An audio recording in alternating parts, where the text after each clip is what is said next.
السلام علیکم ورحمۃ اللہ وبرکاتہ۔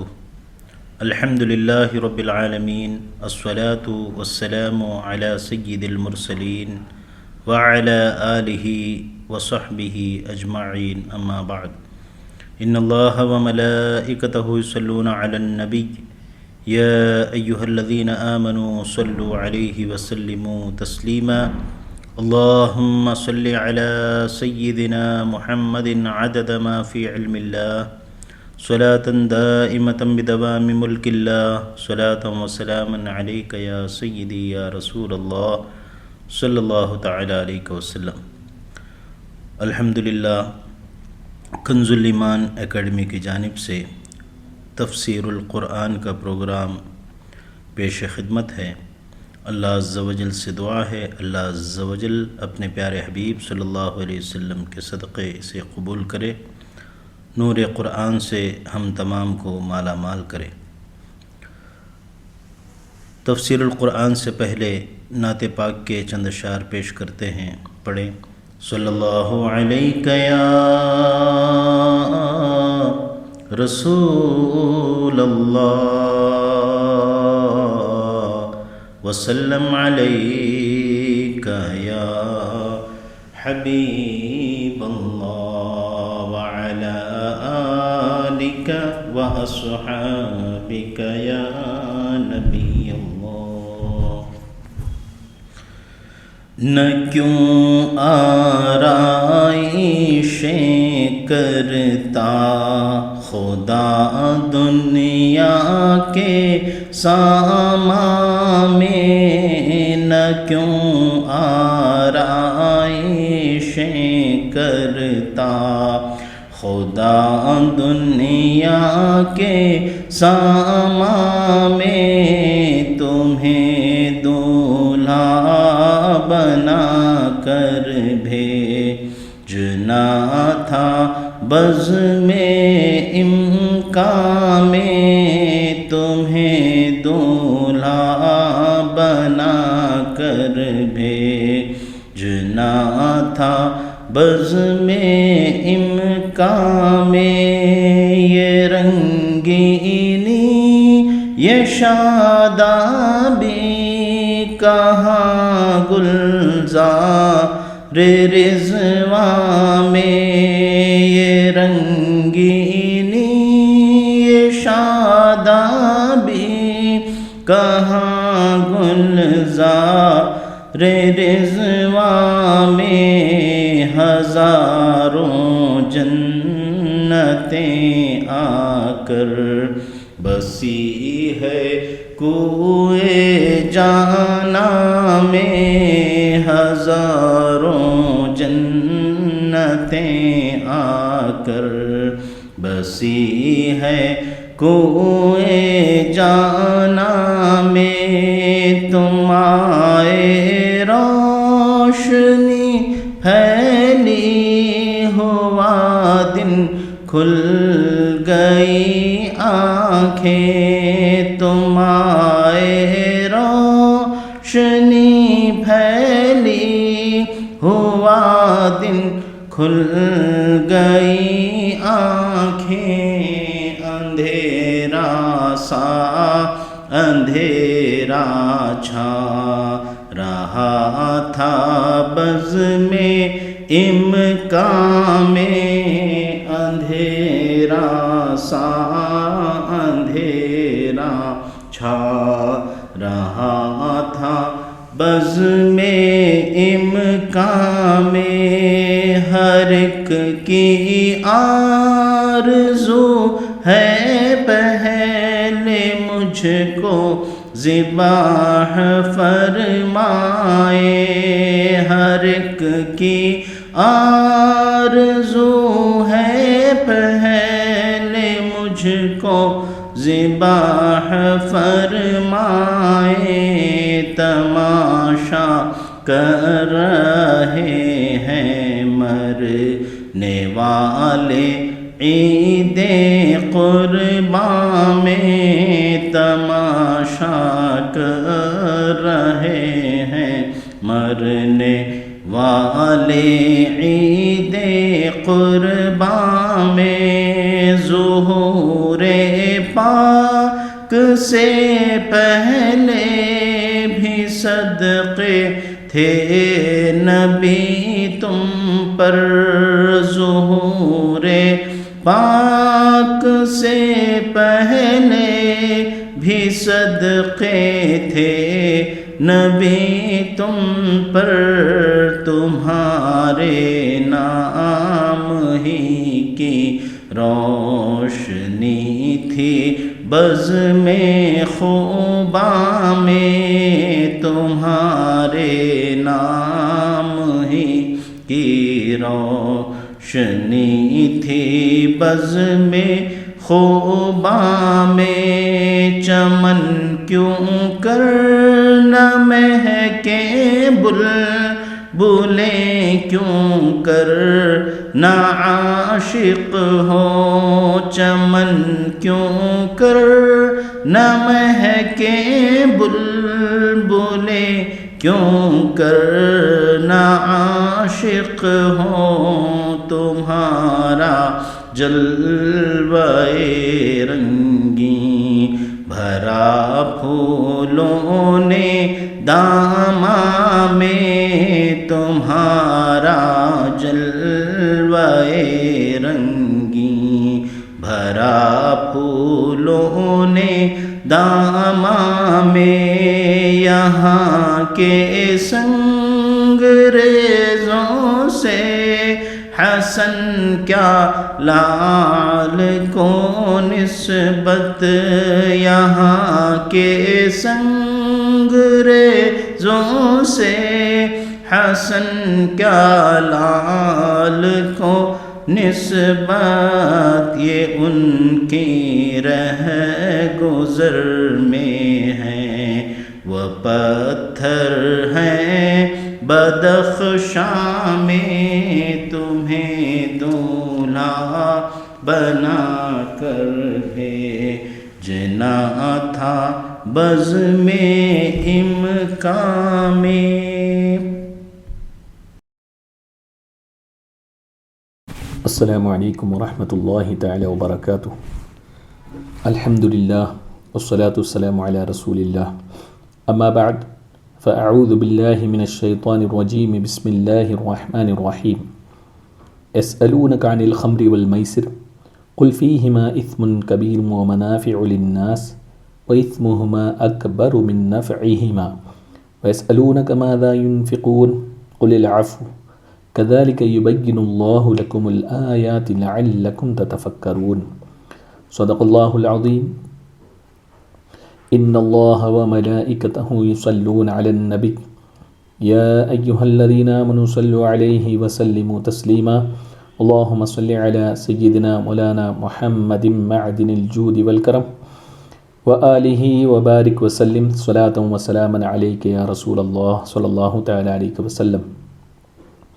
معزز سامعین، آج انشاءاللہ تبارک و تعالی سورہ بقرہ کی آیہ نمبر 219 پر گفتگو کریں گے۔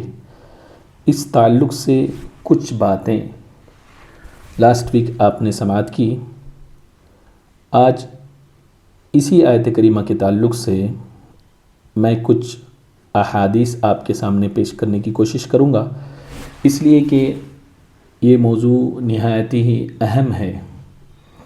لوگ دن بدن شراب کی طرف بڑھتے نظر آتے ہیں، اور اس طریقے سے کہ لوگوں نے جو شراب کے نام پر جو پروڈکٹس لوگوں کے سامنے پیش کیا، کبھی اس کا نام بدل کر، کبھی یہ کہہ کر کہ اس میں نشہ نہیں، الغرض طرح طرح کی باتیں بنا کر مارکیٹ میں اتارتے ہیں، اور مسلمان بھی اللہ خیر کرے اس کے عادی ہوتے جا رہے ہیں۔ اللہ تبارک و تعالی ہم سب کو اس سے محفوظ رکھے۔ اللہ تعالیٰ فرماتا ہے یسألونک عن الخمر والمیسر، آپ سے شراب اور جوئے کے متعلق سوال کرتے ہیں، قل فیہما اثم کبیر ومنافع للناس، تو تم فرما دو ان دونوں میں گناہ کبیرہ ہے اور لوگوں کے لیے کچھ دنیاوی منافع بھی ہے، وَإِثْمُهُمَا أَكْبَرُ مِن نَفْعِهِمَا، اور ان کا گناہ ان کے نفع سے زیادہ بڑا ہے۔ وَيَسْأَلُونَكَ مَاذَا يُنْفِقُونَ، اور آپ سے سوال کرتے ہیں کہ اللہ کی راہ میں کیا خرچ کریں۔ قل العفو، آپ فرما دیجئے جو زائد بچے۔ کذالک یبین اللہ لکم الآیات لعلکم تتفکرون، اسی طرح اللہ تعالیٰ تم سے آیتیں بیان فرماتا ہے تاکہ تم غور و فکر کرو۔ معزز سامعین، اس آیت کریمہ کے پہلی پارٹ میں اللہ تبارک و تعالیٰ نے شراب اور جوئے کے تعلق سے ارشاد فرمایا کہ اس کا گناہ یہ اس کے فائدے سے زیادہ ہے۔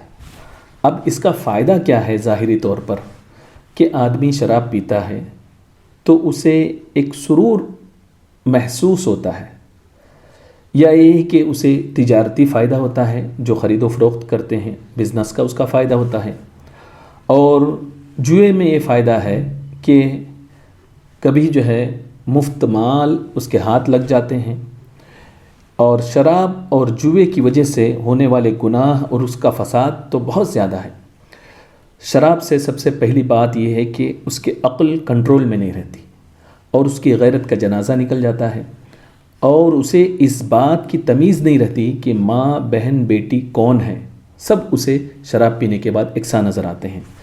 اور سب سے بڑی بات تو یہ ہے کہ شراب کی وجہ سے آدمی کے دل سے، مومن کے دل سے عبادت کی لذت نکل جاتی ہے، اور جوئے میں اس کے نقصانات بہت زیادہ ہیں، اور سب سے بڑا نقصان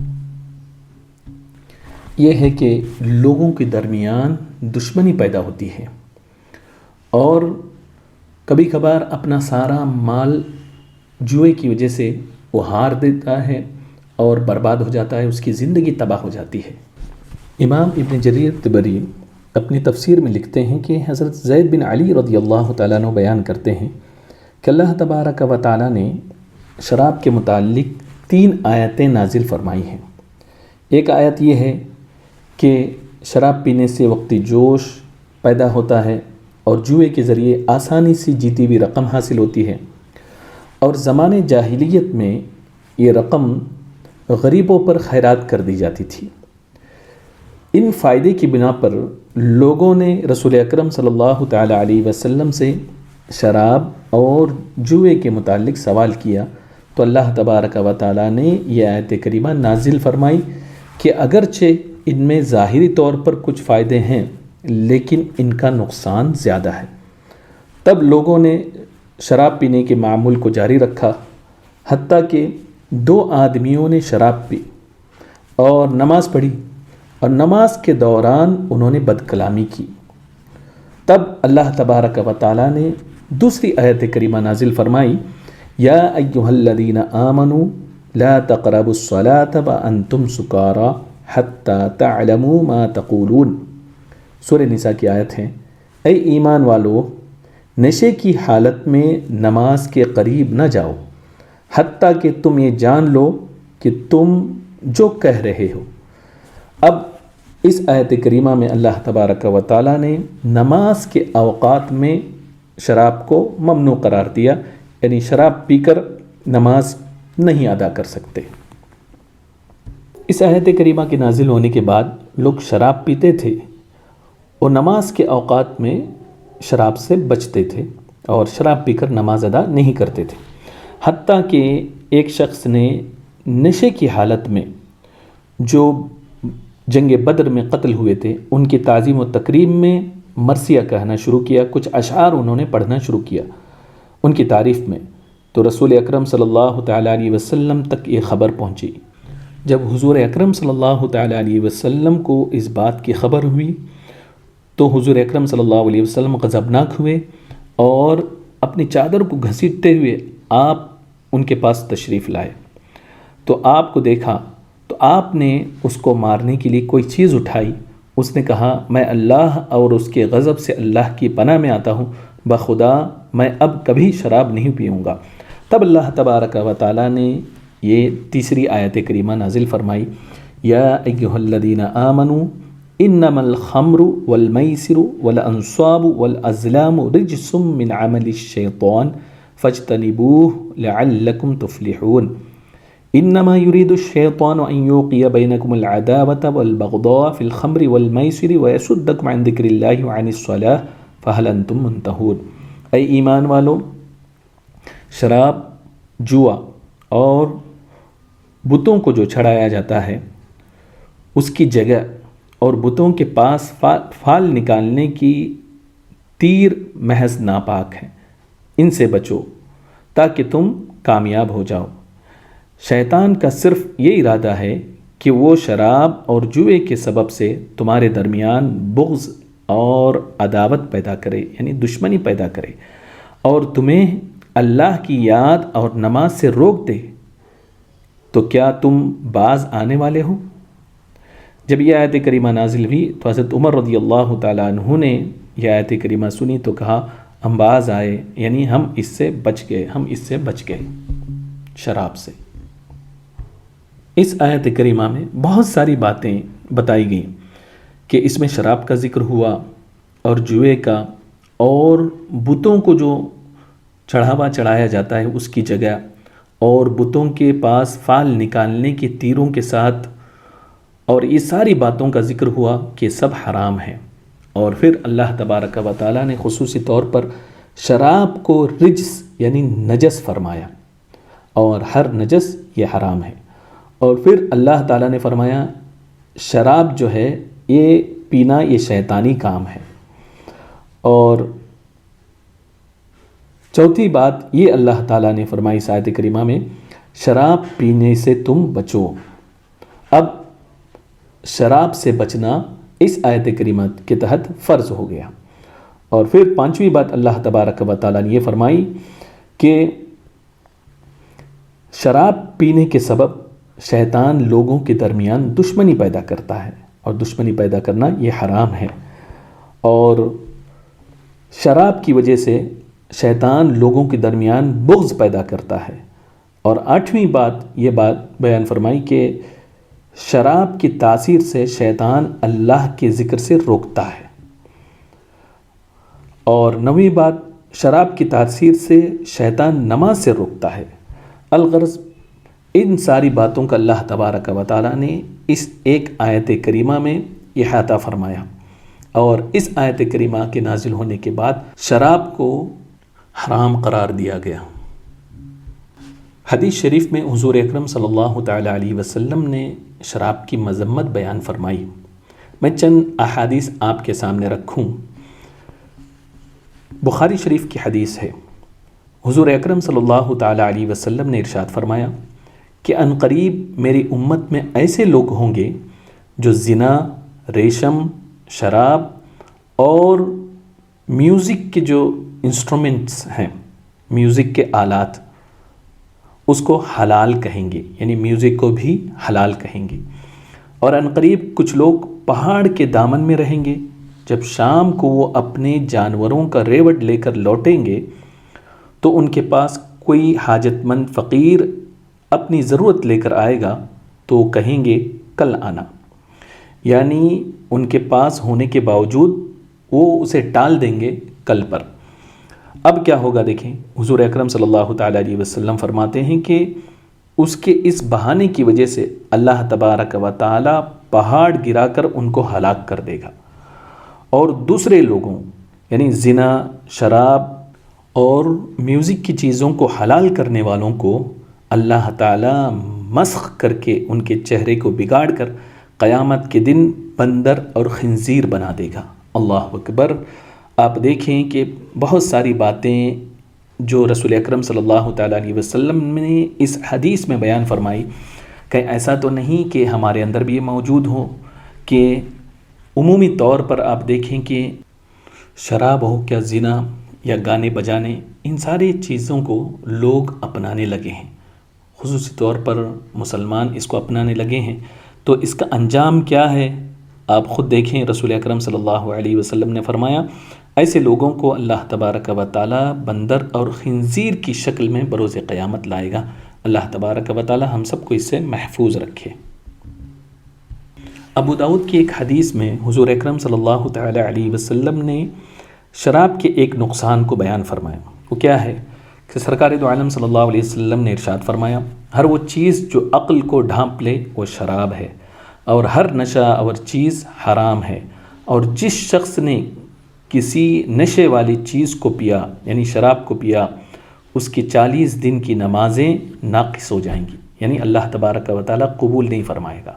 اگر اس نے توبہ کی تو اللہ تبارک و تعالیٰ اس کی توبہ کو قبول فرما لے گا، اور اگر اس نے چوتھی بار شراب پی لی تو اللہ تبارک و تعالیٰ پر حق ہے کہ اس کو طینۃ الخبال سے پلائے۔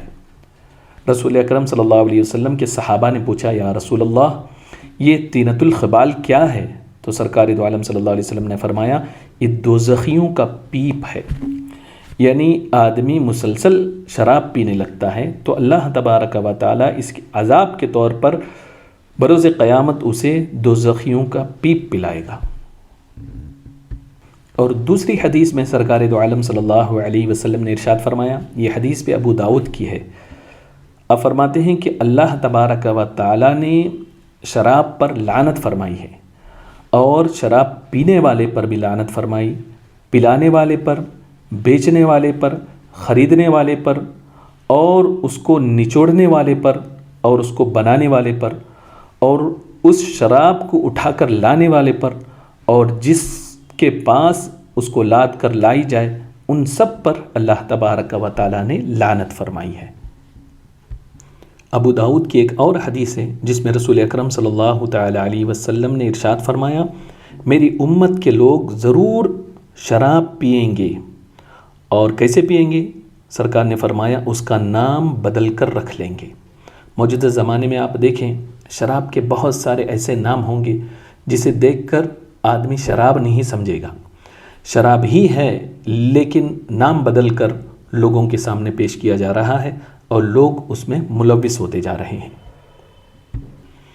اور طبرانی کی حدیث میں ہے، رسول اکرم صلی اللہ تعالی علیہ وسلم نے فرمایا، الخمر ام الخبائث، یعنی شراب تمام برائیوں کی جڑ ماں ہے، تمام برائیوں کی جڑ ہے۔ اور دوسری حدیث میں فرمایا، یہ بھی طبرانی کی ہے، شراب جو ہے تمام برائی کی جڑ ہے اور کبیرہ گناہوں میں سے بڑا گناہ ہے، جس نے شراب پی وہ نماز کو چھوڑ دے گا اور اپنی ماں، خالہ اور پھوپھی تک سے زنا کر بیٹھے گا۔ اللہ اکبر۔ آپ دیکھیں وجہ یہ ہے کہ آدمی جب شراب پیتا ہے اس کی عقل اس کے کنٹرول میں نہیں رہتی، اور ماں، بہن، بیٹیوں کی تمیز بھی اس کی عقل سے اٹھ جاتی ہے۔ اتنا ہی نہیں بلکہ بخاری شریف کی حدیث سے یہ بات سمجھ میں آتی ہے کہ شراب پینے سے اس کا ایفیکٹ ایمان پر ہوتا ہے، جیسے کہ رسول اکرم صلی اللہ تعالی علیہ وسلم نے ارشاد فرمایا کہ زنا کرنے والا جس وقت زنا کرتا ہے وہ مومن نہیں ہوتا، چور جس وقت چوری کرتا ہے وہ مومن نہیں ہوتا، شرابی جس وقت شراب پیتا ہے مومن نہیں ہوتا۔ یعنی اس کا مفہوم محدثین نے یہ بیان فرمایا کہ جب بندہ شراب پیتا ہے یا یہ ہے کہ چوری کرتا ہے یا یہ کہ زنا کرتا ہے تو ایمان اس سے نکل کر معلق ہو جاتا ہے۔ اللہ خیر فرمائے۔ تو آپ دیکھیں کہ کتنا بڑا ایفیکٹ اس سے ہوتا ہے۔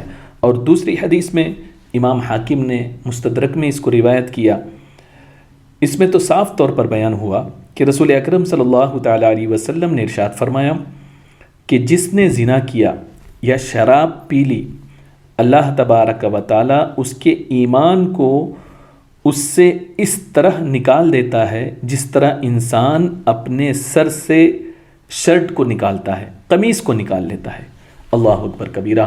اب آپ خود سوچیں کہ جو شراب کا عادی ہو کسی طریقے سے بھی، وہ چاہے تھوڑا پی لے یا زیادہ پی لے، اس کا عادی ہو جائے تو وہ اپنے ایمان کی خیر منائے۔ تو یہ سب سے بڑا نقصان ہے شراب پینے کا۔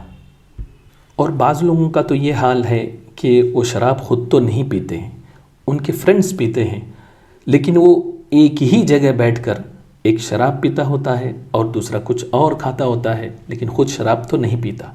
ایسے لوگوں کے بارے میں کیا حکم ہے؟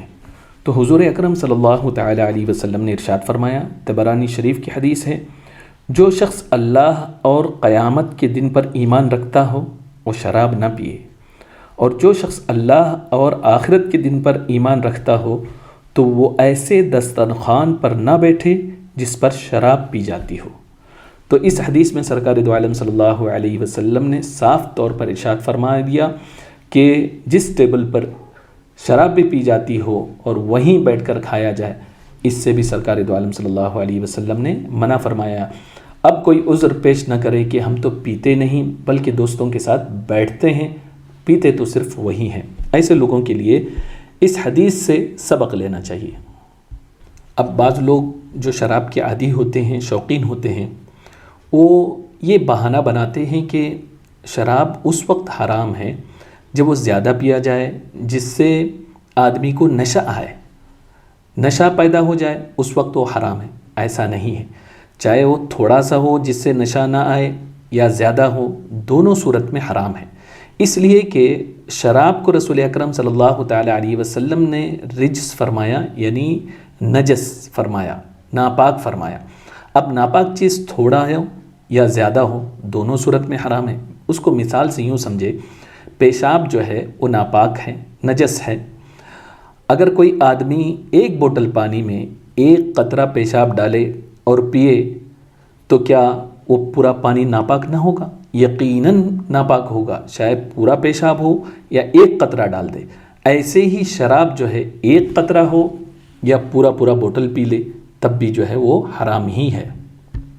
یہ میں اپنے طور پر نہیں بلکہ اس بات کو حدیث سے میں آپ کے سامنے پیش کرتا ہوں۔ امام نسائی نے ایک روایت نقل فرمائی، حضور اکرم صلی اللہ تعالی علیہ وسلم نے ارشاد فرمایا، میں تمہیں ایسی قلیل مقدار سے بھی منع کرتا ہوں، یعنی کم ہو تو بھی منع کرتا ہوں، جس کے کثیر یعنی زیادہ مقدار نشہ پیدا کرے اس سے بھی میں منع کرتا ہوں۔ یعنی جو زیادہ پینے کی صورت میں نشہ پیدا ہو جائے، سرکار فرماتے ہیں وہ کم بھی ہو اگرچہ اس میں نشہ نہ ہو تب بھی ہو حرام ہے۔ ایسی دوسری حدیث میں جو بخاری و مسلم میں ہے، حضرت عائشہ صدیقہ رضی اللہ تعالی عنہا سے روایت ہے کہ رسول اکرم صلی اللہ تعالی علیہ وسلم نے ارشاد فرمایا، ہر نشہ پیدا کرنے والی چیز حرام ہے، جس کا زیادہ پینے سے نشہ پیدا کرے، سرکار فرماتے ہیں وہ مٹھی بھر بھی حرام ہے۔ تو ان احادیث سے یہ بات سمجھ میں آئی کہ جو نشہ پیدا کرنے والی جو چیز ہے وہ جہاں زیادہ پینا بھی حرام ہے، وہیں سرکار فرماتے ہیں تھوڑا پیے، وہ تھوڑا پیے تو بھی حرام ہی ہے۔ ایک عجیب و غریب واقعہ جو حضرت عثمان غنی رضی اللہ تعالی عنہ سے مروی ہے، جس کو الاحسان بترتیب صحیح ابن حبان میں نقل کیا گیا ہے، تو اس سے آپ سوچیں کہ جو رسول اکرم صلی اللہ تعالی علیہ وسلم نے جو فرمایا کہ شراب جو ہے ام الخبائث ہے، یعنی تمام برائیوں کی ماں، یعنی جڑ ہے، تو اس سے بات واضح ہو جائے گی۔ حضرت عثمان غنی رضی اللہ تعالی عنہ نے ایک دن خطبہ دیتے ہوئے ارشاد فرمایا، میں نے حضور اکرم صلی اللہ علیہ وسلم کو یہ ارشاد فرماتے ہوئے سنا کہ برائیوں کی ماں شراب سے بچو، کیونکہ تم سے پہلے ایک شخص تھا جو بہت ہی بڑا عبادت گزار تھا، نیک تھا، متقی تھا، پرہیزگار تھا۔ وہ دنیا کو چھوڑ کر شہر سے دور ایک ویرانے میں جا کر، جنگل میں جا کر رات و دن عبادت میں مصروف رہتا، اور اس کے قرب و جوار میں ایک بد چلن زانی عورت رہتی تھی۔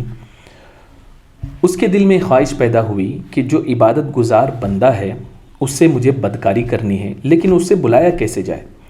اس نے ایک مرتبہ اپنی ملازمہ کو اس نیک آدمی کے پاس بھیجا اور اسے کہا کہ مجھے ایک مسئلہ درپیش ہے اور اس کے لیے گواہ چاہیے، اور گواہ کے لیے نیک و پارسا آدمی چاہیے، لہذا تم میرے پاس آؤ اور اس کی گواہی دو۔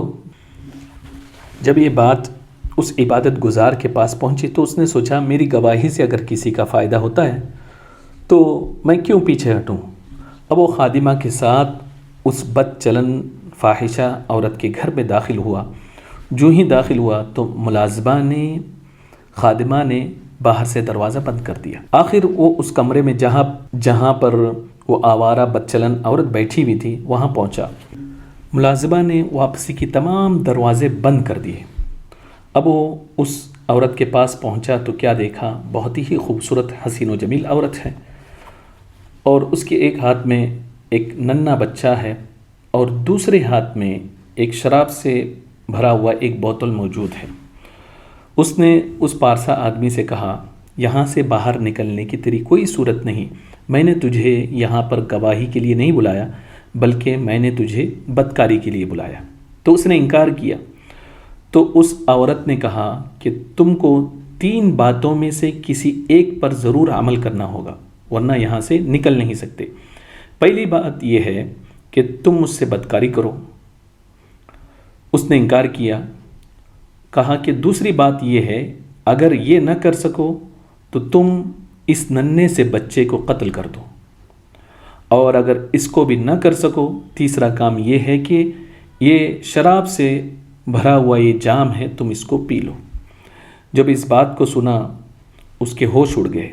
اس نے انکار کیا تو اس عورت نے کہا، میں شور مچا دوں گی، سارے لوگ آ کر تجھے قید خانے میں لے جائیں گے اور تو رسوا اور ذلیل ہو جائے گا۔ عورت کی یہ باتیں سن کر وہ حیران ہو گیا، پریشان ہو گیا۔